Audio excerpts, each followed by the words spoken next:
Good afternoon, everybody. I'm Jordi Bruix from Barcelona. I am first thanking the organizers, Raúl Andrade and his team, for the invitation to be here in Malaga. It's a pity I have had to remain in Barcelona because of family issues, and I hope to be able to be there in the next years. In my talk, I will deal with hepatocellular carcinoma, HCC, as frequently known. And first, I have to show my disclosures. Here you have them. I have relationship with almost all the companies in the field, and I have institutional grants from 2 companies, and I also have salaries and money and grants from these institutions. So everybody has a conflict of interest. When I was invited to give this talk, I thought if I would be giving just a look into what is known and what appears in reviews and so on, or if I would rather give an outlook into the future, and I will do a combination of these 2 aspects, talking about epidemiology, prevention, diagnosis, staging, prognostic profiling, and treatment indication. In epidemiology, everybody knows that there is a geographic heterogeneity between different continents and different areas related to the different prevalence of the risk factors in each area. In the West, and not in the East and in some undeveloped countries, it is expected that the proportion of patients with HBV or HCV-related HCC is going to decrease. And on the contrary, what is going to increase is the number of patients that are classified as NASH or due to alcohol intake. This is controversial because frequently metabolic liver disease happens in patients that eat quite a lot, and patients who eat also drink quite a lot. And it is a common concept to say that liver cancer develops even in the absence of cirrhosis, but we checked recently in a systematic review and meta-analysis to what extent this is true, and we observed that the data about HCC non-cirrhotic is really poor, and the risk appears to be marginal. So there is no real basis to say that HCC appears in non-cirrhotic livers in patients with NASH. And really the risk appears when the cirrhosis is already there, and this is not different from other etiologies. So this is important because some concepts are mentioned and mentioned again without the real proof of anything. The prevention, as expected, viral eradication should be the first vaccination of treating HCV. Controlling excessive alcohol intake, this is also important, and obviously trying to avoid the obesity that is linked to metabolic syndrome and metabolic liver disease. And there are different interventions that are suggested with more or less evidence to be effective in preventing or reducing the risk of liver cancer. And this is cough intake, aspirin, statins, with less strength, metformin and beta blockers, and doing physical exercise is also beneficial. Clearly, there are no randomized control trials, and I think that there are not going to be randomized control trials testing any of them, and we will have to have population-based registries, analyses that are concordant, and this will provide the final proof of a potential effective, but we have also to pay attention to the safety of these effective interventions. What everybody talks is about screening. Screening is recommended to be done with ultrasound every 6 months, but we should move away from the need to detect by imaging and do biomarkers in blood or urine so that we suspect the presence of the risk of developing HCC in the near future, and this allows to initiate interventions to detect and treat the disease at a very early subclinical microscopic stage. So we would prevent the real progression from an early clone to a clinical cancer, and this I think should be the target. And this probably should be done through interventions by biological agents. When we detect the lesion, everybody talks about CT, MRI, and so on, but the key is to use radiomics to confirm the disease with more sensitivity and specificity of what we have. And the artificial intelligence is expected to be a great asset in this field. As I said, we now use this arterial uptake and venous washout. We know that this is specific when patients have cirrhosis. This is useful in tumors that are more than 10 millimeters in size, and biomarkers are not useful at this point. But we need to move away, as I said, from this 10 millimeters cutoff and go below 10 millimeters, because this is when the tumor is well differentiated, still has the transformation in place, but has not reached the invasive profile with stromal invasion and potential risk of vascular invasion. And this is probably what is going to make a difference in the future, as happens in the polyps detection in colorectal cancer. You will probably have heard about the LIRADS classification and how to use this to guide practice, but this is a classification that is useful to share information so that the patients are classified in a common manner, but to take decisions is something different. And here you see this stratification in categories. LIRADS 1 is completely benign, hemangioma or cyst, and LIRADS 2 is the less probability to have HCC, but look that more than 10% can have HCC in LIRADS 2, and this means that the risk of malignancy is clinically relevant because 1 in 10 will have liver cancer, and any patient will request to have a workup to be diagnosed and treated. And this has been shown in the United States, and we have also data here at the BCH. The point is that the stratification for clinical decision making is in 3 stages. Benign, nothing to be done. HCC, diagnosis established, and in the middle we have non-diagnosed lesions that need to be biopsied or whatever. And the other important problem is how to properly characterize the additional nodules on top of the main tumor that we detect.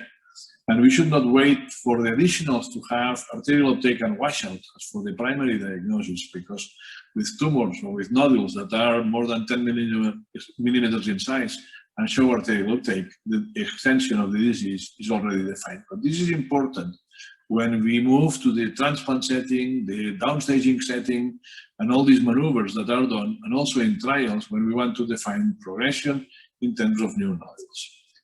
So what is the usefulness of the LIRADS? Our proposal is that LIRADS is useful to define the benefit of a second biopsy when the first one is negative. Because as I said, there are 3 strata here. HCC diagnosed by imaging, benign, and in the middle non-characterized, and this requires biopsy. And the goal of biopsy should be not only to confirm the disease, but also try to characterize if the tumor is going to be a fast progressor, a slow one, or a very slow. And this is what makes the decision to intervene or not intervene more similar to what happens with prostate cancer. Prostate cancer, there are different categories, so that some tumors that are very slow are not even treated because it's better not to treat. And this is what we have to move to in liver cancer. How it's to be done? Everybody talks about molecular profiling and biopsies, and this is done by a thin needle and obtains a chunk of tumor. Perfect. But it is known, and it's written in textbooks that are now 100 years old, that the tumors are heterogeneous in the same nodule, across nodules, and along the evolution. And it's unlikely that any biopsy here or there is going to give a complete profile and a risk of the tumors when they are advanced. Potentially, at an early stage, we may locate or not a driver, and this may change the current situation. But right now, nothing predicts a better or worse outcome. And we check this in a collateral study to the STORM trial of prevention after resection. And we checked with Josep Maria Llobet if any signature would predict higher or lower risk of progression, recurrence in this case. None of the signatures predicted this. So all the suggestions that by molecular profiling we are going to be able to make any clinical decision currently in HCC make no sense. Why are the suggestions not being confirmed? This is very simple. It's a methodology of the retrospective analysis. So we all know that tumors that are some kind of less benign, because we know by pathology, increased AFP or a lack of margin, that the patients are more at risk to develop recurrence, and the physicians do the follow-up at a more frequent interval. When the risk is not perceived, the follow-up imaging is less intense. And here you have the example. This will be a patient that is resected and presents recurrence on month 3. If we do, because of the high risk perceived, a follow-up imaging every 3 months, we will confirm that this is at 3 months, at 9 months. But if we are lazy and do the controls in a less strict manner, we will register progression at month 12 when the recurrence has happened at month 9. And this is why what is in place is that there is no association between a molecular profile and risky profile. The point is that the risky profile has made a more frequent event, and all the assumptions are biased. Everybody's talking about liquid biopsy, and this is a review of 2013 that I have selected intentionally to show that this was in 2013, and 2021 we are still in the research phase. Lots of hope, but still now nothing really robust to take decisions and decide in any direction, both for screening, for diagnosis, or for treatment decision. And this is the treatment figure that everybody knows about the BCLC. This was published in 2018. It's going to be updated this year. And we have the different options linked to the different stages. We will deal first with the information that is there in the early or very early stage. But we have to retain the concept that the endpoint of cancer is to improve survival and retain the quality of life as much as possible. We have to know if there is a standard of care, if there is a way to define who is an optimal candidate and who is not such an optimal candidate, and who has absolute contraindications. And this is what is known as personalized medicine, because you target persons and you define who is an optimal profile to receive a given treatment, or is better to avoid treatment or shift to another option. The controversy in early stage is gone in ablation versus resection. Now it's well known that it's equally effective in tumors less than 2 centimeters in size, so there is no discussion there.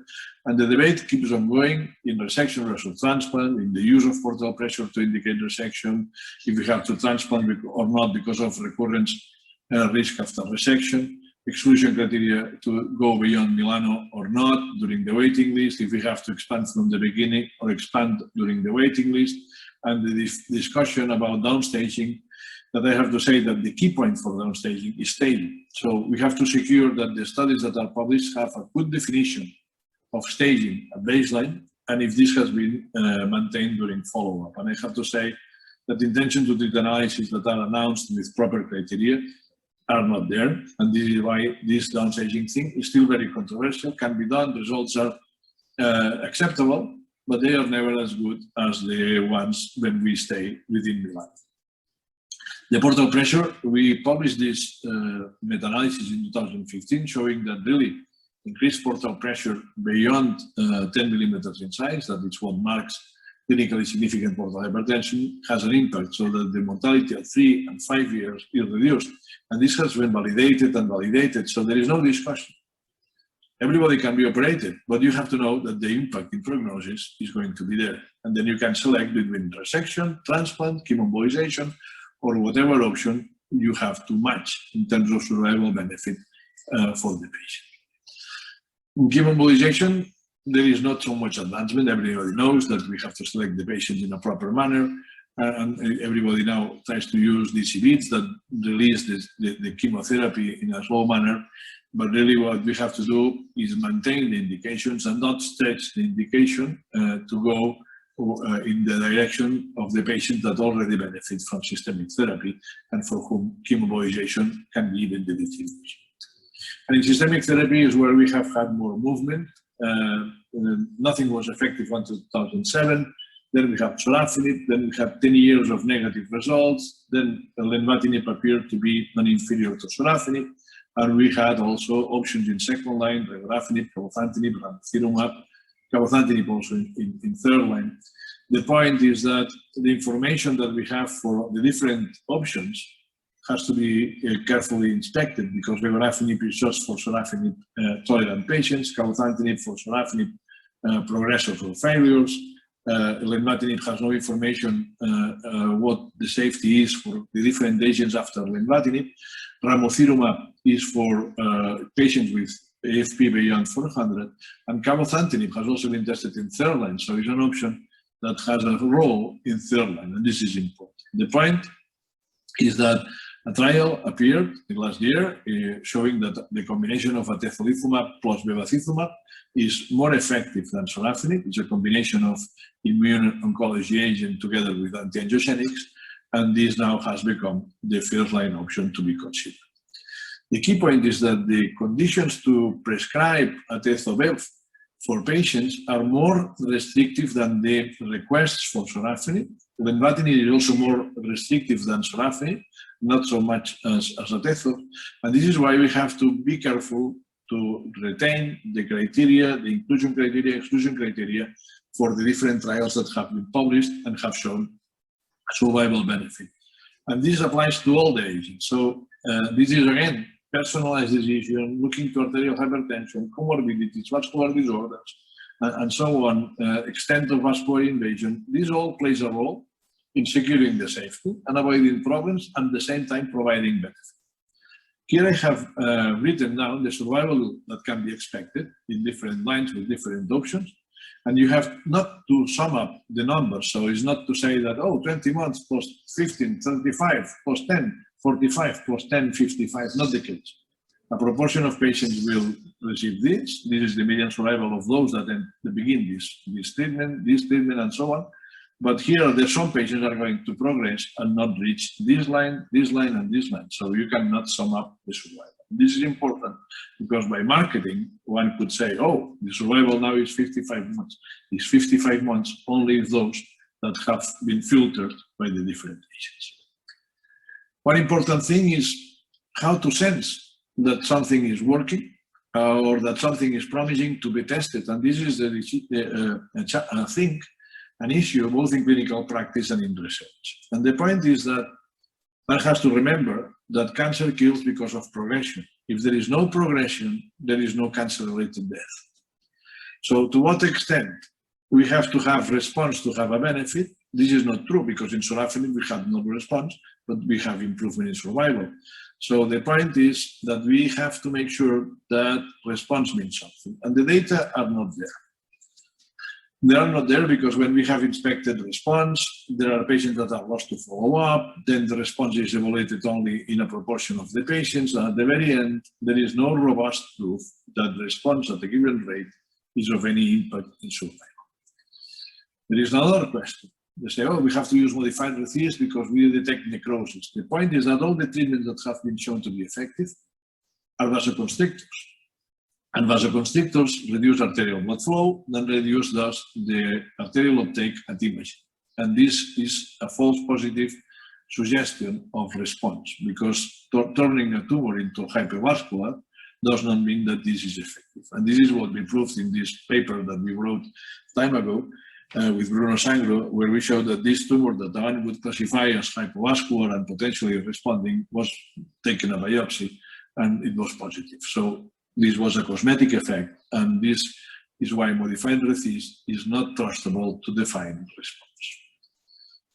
Another point is to what extent we have progression as a surrogate of treatment failure, and this is not proven. So you have efficacy in some clones, some progression is there. It may be that the treatment is still effective, but we may add something else that would again maintain the disease under control. And from the beginning, it was said by the consortium that defined the RECIST and all these criteria for research that treatment can consider treatment beyond progression in all trials. And this is what happens in trials. So the dogma that progression means treatment failure and requires treatment interruption is not true and has to be modified. Same happens for the signals in terms of progression-free survival. It is said, oh, progression-free survival is a surrogate of survival. Not the case. And this is also written down by the RECIST consortium. And specifically in HCC, there is no real proof that PFS is a surrogate of survival in the current days. In prior years, it could be the point.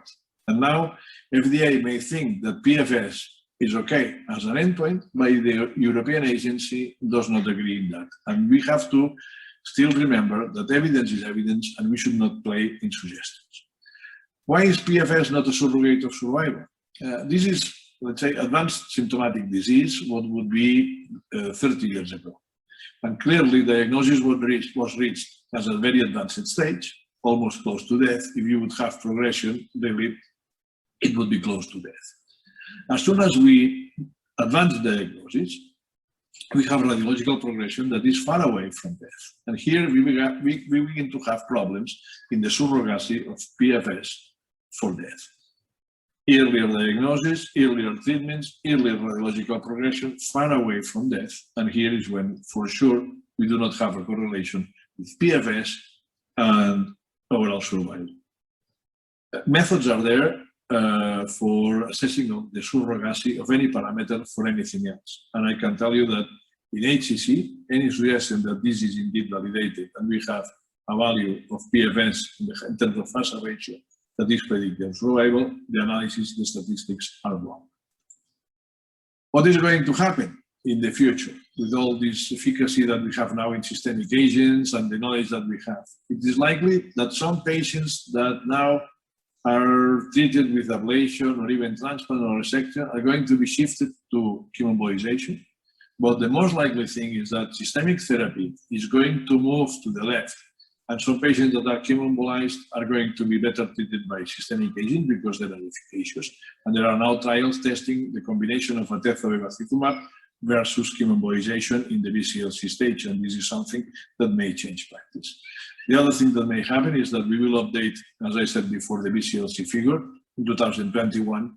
And this will be a publication, and we will announce it in due time in November 2021 in the BCLC event. And I hope that it will be again taken over by major association and the clinical practice guidelines, and we will keep the BCLC as guidance for the world.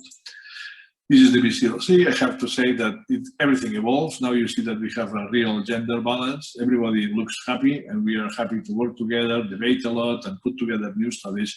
And we hope to keep doing the same thing in the next years to come. Thank you for your attention. And now I am happy to take questions.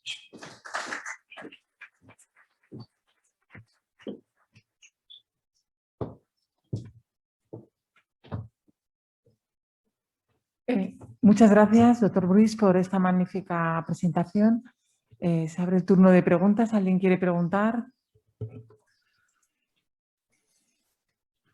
Las preguntas pueden ser tranquilamente en castellano. Grabé en inglés con objeto de si estaban Michael Trauner o Pablo Angeli conectados, entendieran lo que decía. Se me entiende todo siempre, tanto en inglés como en castellano, pero siempre vale.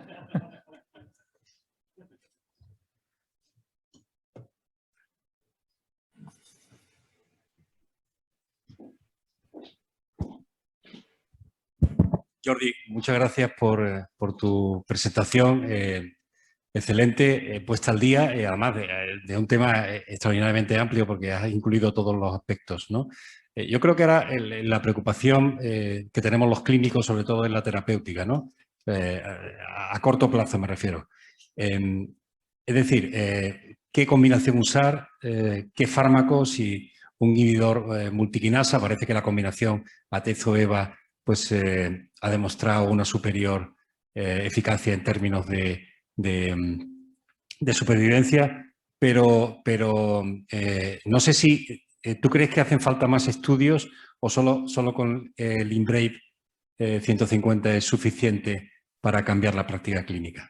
A ver, los datos del IMbrave son buenos, potentes e incuestionables. Yo creo que hace falta tener estudios adicionales en poblaciones que quizás no son tan extensas en el IMbrave, que era mucho de población asiática, con virus B, una gran proporción de pacientes sin cirrosis.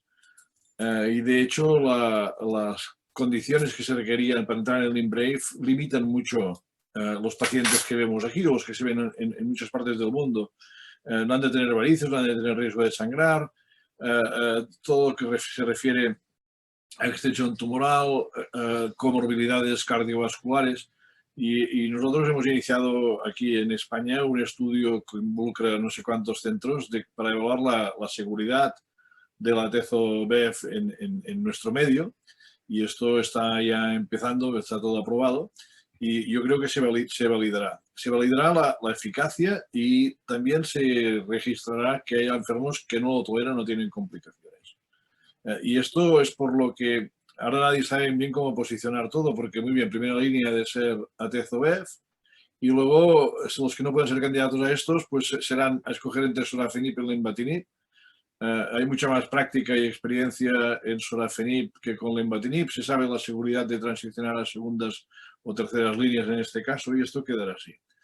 Esto lo hemos explicado en las guías de práctica clínica que se redactaron conjuntamente con toda una serie de sociedades y que ahora están aceptadas, y esto es relativamente novedoso, en la cartera de guías de práctica clínica del Ministerio de Sanidad en España, con lo cual tenemos una situación pintoresca en que solo está aprobado lenvatinib y sorafenib, y está aprobado pero no se financian los demás. Con lo cual, y lo que hemos de conseguir es que se financien los medicamentos o las opciones que son inequívocamente favorables y a partir de aquí seguir trabajando para expandirlo. Y veremos lo que va saliendo.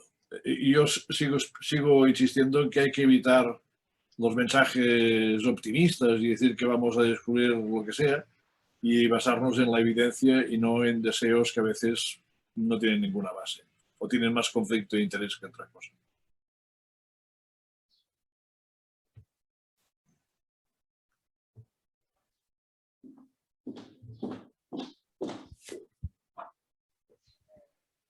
Jordi, como no has venido a Málaga, no puedes disfrutar ni del sol, ni de la comida, ni de nada. Pero bueno, tú te lo pierdes. Lo has podido hacer en inglés, pero bueno.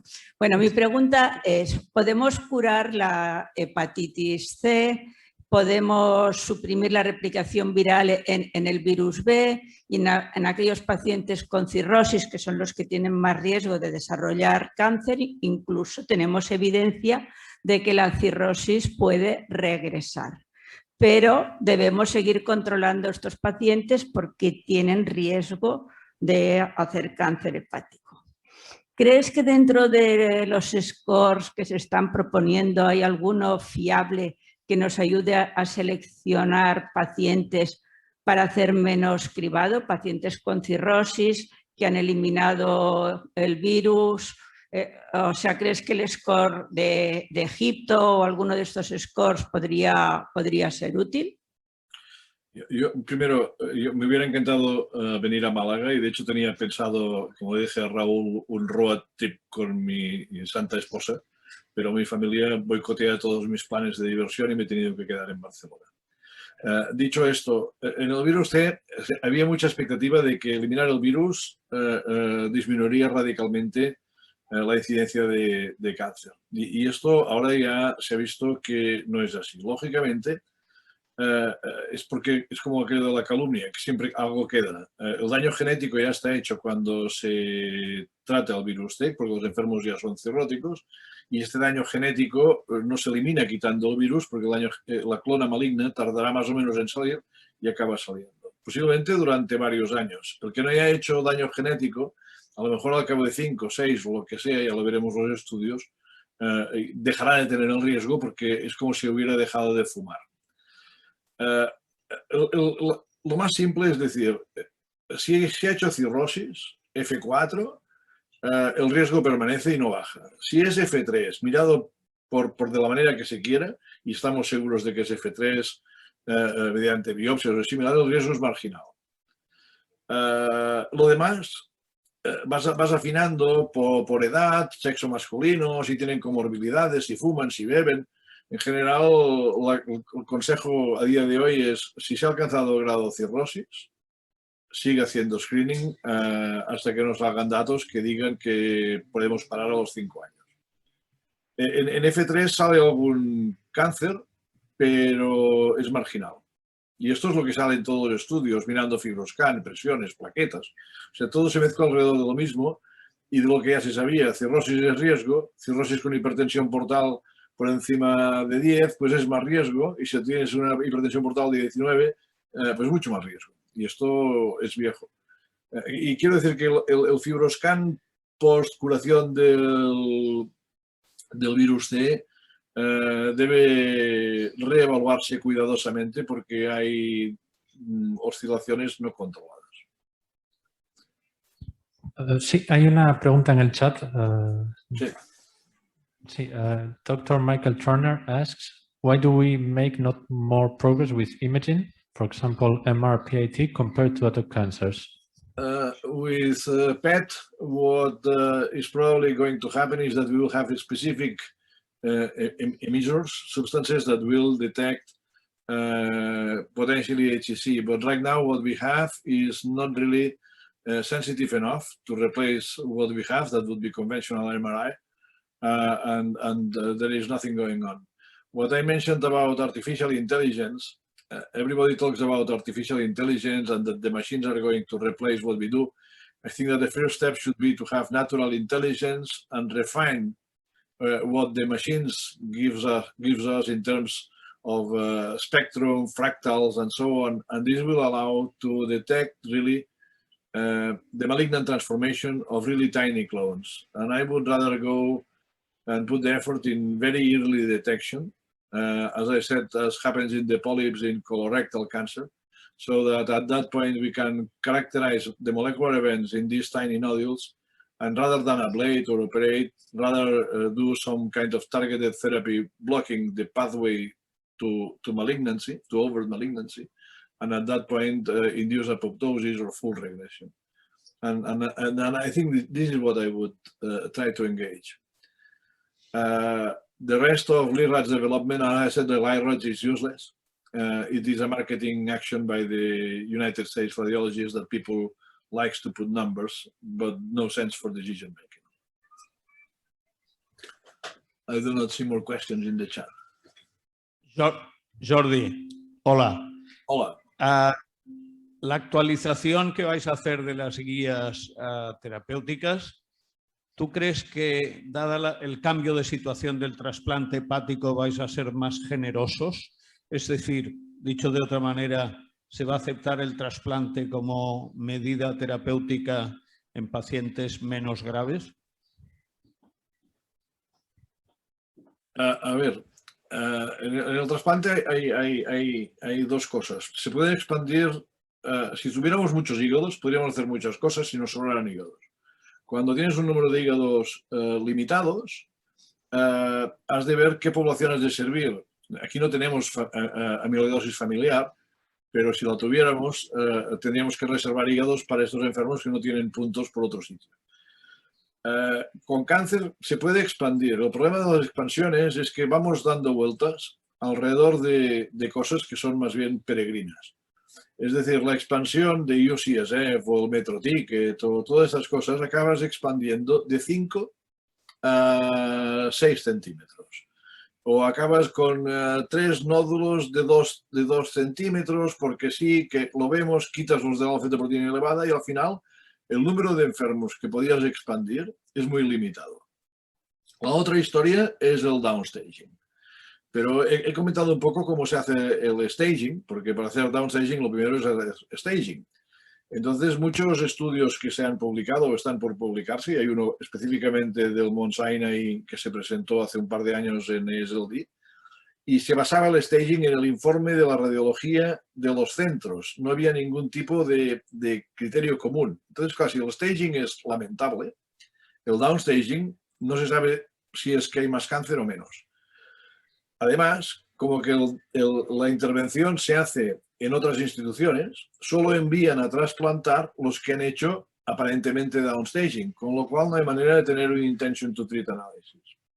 Entonces, en las nuevas guías estas que haremos del BCLC, daremos algún tipo de margen para ampliar algo de criterios, pero posiblemente reclamando downstaging a Milán o estabilidad. Y tenemos un paper casi aceptado en el que demostramos que si se dejan progresar un poco más allá de Milán en la lista de espera, habiéndose puesto dentro de la lista dentro de Milán, la supervivencia baja de una manera clínicamente relevante, no es significativo porque no hay suficiente N, pero claramente la supervivencia es mucho mejor que las alternativas. Entonces esto siempre es lo mismo.